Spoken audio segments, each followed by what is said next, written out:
बातम्या आणि घडामोडीसाठी आपण पहा मुंबई वार्ता न्यूज मराठी। नाथपंथी डवरी गोसावी भटके विमुक्त सेवा संस्था, भटके विमुक्त हक्क परिषद, श्रमिका महिला मंडल उल्हासनगर, राजे उमाजी नाईक भटके विमुक्त आदिवासी, इतर मागासवर्गीय संघटना यांच्यासह इतर समाजातर्फे प्रजासत्ताक दिन दरवर्षी मोठ्या उत्साहात साजरा करण्यात येतो।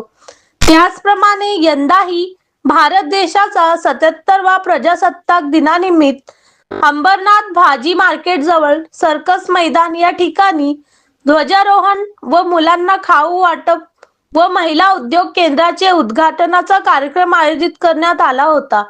या कार्यक्रमास प्रमुख पाहुणे म्हणून अंबरनाथ पोलीस स्टेशनचे क्राइम पीआय उमेश सावंत, सहाय्यक पोलीस निरीक्षक सुप्रिया देशमुख गायकवाड, गोपनीय विभागाचे जीतू चव्हाण, सेवानिवृत्त वरिष्ठ पोलीस निरीक्षक सुदाम शिंदे, माजी उपसचिव मंत्रालय कैलास भंडालकर, भटके विमुक्त हक्क परिषद महाराष्ट्र युवा अध्यक्ष प्रतीक गोसावी यांच्यासह इतर मान्यवरांच्या हस्ते ध्वजारोहणाचा कार्यक्रम संपन्न झाला।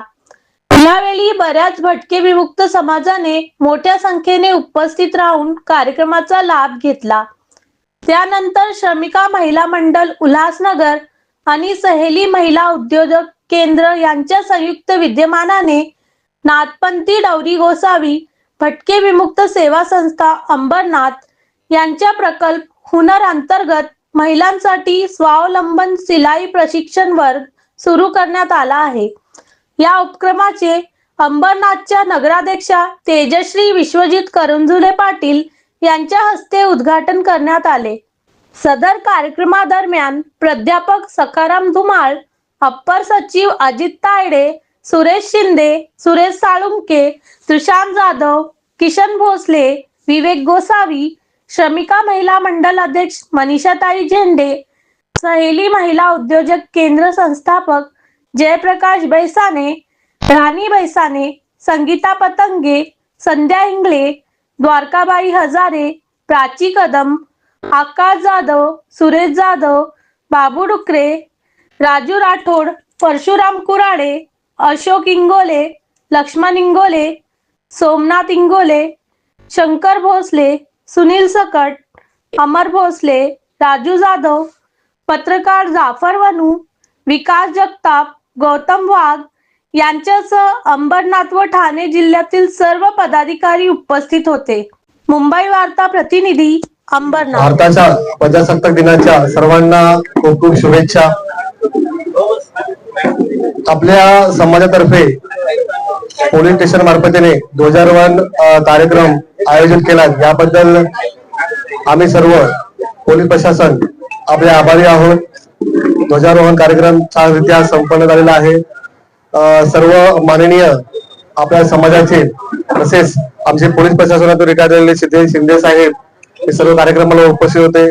त्या कार्यक्रमामध्ये आपण सर्व मोठ्या संख्येने उपस्थित राहून हा कार्यक्रम छानपैकी संपन्न झाला, त्याबद्दल सर्व आम्ही प्रशासन आभारी आहोत। अशा प्रकारचं प्रशिक्षण केंद्र मी म्हणते इथे सुरू झालेलं आहे आणि त्याच्या माध्यमातून आपल्या सगळ्या महिला सक्षमीकरण आणि त्यांचं स्वावलंबन होणार आहे, जेणेकरून त्यांना स्वतःच्या हाताला काम मिळणार आहे। आणि कसं असतं स्किल म्हणजे आपण असं बोलतो की अनस्किल मधून पेक्षा स्किल जर आपण त्याला दिलं काही, त्याच्या माध्यमातून चांगल्या प्रकारचं त्यांना काम मिळेल आणि त्यांना उत्पन्न सुद्धा मिळू शकतं। आणि हा जसं ताई म्हणाल्या आता की त्यांचा हा पायलट प्रोजेक्ट आहे, पूर्ण नुसतं आपल्या इथपर्यंत मर्यादित न ठेवता पूर्ण अंबरनाथ तसेच महाराष्ट्रभर सुद्धा आपण कशा प्रकारे असं करू शकतो आणि महिलांना चांगलं पुढे येता येईल हा आपला प्रयत्न असणार आहे। आणि त्याचबरोबर आमचं अंबरनाथ नगर परिषदेच्या मार्फत सुद्धा बालकल्याण विभागाकडून सुद्धा काही जे काही चांगलं सहकार्य करता येईल ते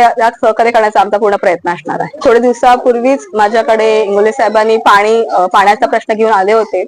तर इथे असं आहे की म्हणजे त्यांना घरपट्टी नसल्यामुळे ह्या सगळ्यांचा अभाव आहे, ह्या गोष्टींचा त्यांना अभाव आहे। मग त्यांना स्वतःची पक्के घरं मिळवून देण्याचं आपल्याला पहिले काम करायचं आहे। त्याच्या प्रोजेक्टवर सुद्धा आम्ही ऑलरेडी माझं तिथे डिस्कशन झालेलं आहे आणि आपण पर्यायी जागा शोधतो आहे। या जागी नाही पण दुसऱ्या जागी नक्कीच त्यांना त्यांच्या हक्काची घरं मिळवून देण्याचा प्रयत्न आहे. आणि त्याच्या ऑलरेडी त्यांना सांगायला मला सगळ्यांना आज आवडेल की ऑलरेडी हा विषय आम्ही घेतलेला आहे नगरपालिकेत आणि थोड्या दिवसातच आपण परत एकदा बैठक घेऊन, कारण की घेणार आहोत आणि जेणेकरून कुठली जागा असेल कसं असेल त्यांना पण सांगितलं जाईल.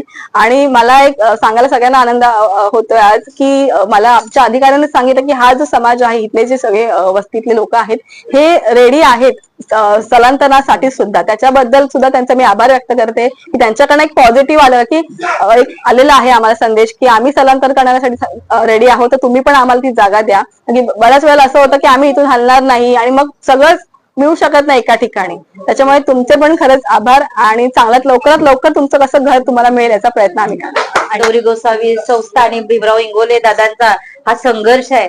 तर ताई तुम्ही आल्यामुळे आमच्या आशा अजून पल्लवित झालेत. आम्हाला नक्की वाटतं की तुमच्यामुळे आता आम्हाला न्याय मिळेल, हक्काचं आमचं घर मिळेल.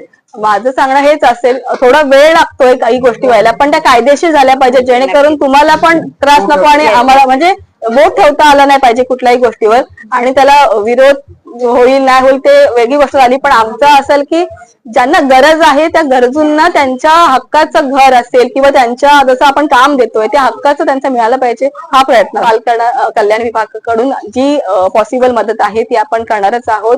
जेणेकरून शिक्षण मूलभूत गरजांमध्ये पाणी असेल, स्वच्छता असेल, कारण की इथे आपण हा भागात मी फिरलेली आहे आधी सुद्धा की खरंच हा भाग दुर्लक्षित आहे आणि गरजू आहे तिथे की त्यांना मूलभूत सुविधांपासून वंचित राहिलेला आहे. तर त्या सगळ्या सुविधा देण्याचं काम आपण करतो. सर्व भारतीयांना अंबरनाथच्या नागरिकांना 77व्या प्रजासत्ताक दिनाच्या हार्दिक शुभेच्छा देते. आणि हे गेल्या अनेक वर्षापासून आमचा असा उद्देश आहे की आमच्या महिला सक्षमीकरण झालं पाहिजे महिलांचं, म्हणजेच महिला आर्थिकदृष्ट्या सक्षम झाल्या पाहिजे. बाहेर कुठेही न जाता आमच्या महिलांनी इथे ज्या वस्तीमध्ये आम्ही राहतो त्या ठिकाणी महिलांना चांगलं प्रशिक्षण देऊन महिला उद्योजिका घडवण्याचा आमचा मानस जो आहे तो मानस गेल्या अनेक वर्षापासूनचा आमचा जो लढा होता म्हणूया, तो जो लढा आज या ठिकाणी मॅडम आमच्या नवनिर्वाचित आपल्या नगराध्यक्षा तेजश्री करंजुले मॅडम आज या ठिकाणी आल्या. नाथपंथी डवरी गोसावी संस्था, श्रमिका महिला मंडळ आणि भटके विमुक्त हक्क परिषदेच्या माध्यमातून जे केंद्र इथं उभा करण्यात आले त्याचं आज उद्घाटन करण्यात आले या ठिकाणी. आणि ताईंनी आज आश्वासन दिले की नक्की जो शासनाचा जो प्रोजेक्ट असेल तो या ठिकाणी महिलांसाठी राबवला जाणार आहे आणि येणाऱ्या काळामध्ये महिला इथल्या आमच्या उद्योजिका तयार होणार आहेत ही आम्हाला 100% खात्री आहे.